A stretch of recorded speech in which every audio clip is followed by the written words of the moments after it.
સુરત મહાનગરપાલિકાની બેદરકારી સામે આવી છે કે જ્યાં પીવાના પાણીની લાઈન તો નાખવામાં આવી તંત્ર દ્વારા, પરંતુ આ લાઈન નાખ્યા બાદ જે ખોદકામ કરવામાં આવ્યું હતું તેનું યોગ્ય પુરાણ કરવામાં નથી આવ્યું અને જેના કારણે લોકોને હેરાનગતિ થઈ રહી છે। ગેસની બોટલ ભરેલો ટેમ્પો કે જ્યાંથી પસાર થઈ રહ્યો હતો તે આ જગ્યા પર આવીને ખૂપી ગયો। અહીં અનેક વાહન ચાલકો અટવાય છે, સાથે જ અહીં માટી પૂરી અને યોગ્ય પુરાણ નથી કરવામાં આવ્યું, જેના કારણે જ્યારે પણ પવન આવે, હવા આવે એટલે માટી ઉડે છે અને તેથી આસપાસ જે દુકાન આવેલી છે તેના દુકાનદારોને પણ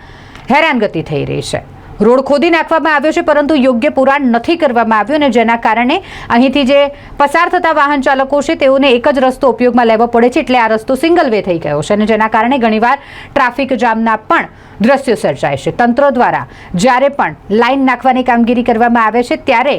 કામગીરી કર્યા બાદ યોગ્ય રીતે કામગીરીને પૂર્ણ કરવામાં નથી આવતી, એટલે કે જે ખાડો ખોદ્યો હોય તેને પૂર્ણ કરવામાં નથી આવતો, યોગ્ય રીતે પુરાણ કરવામાં નથી આવતું ને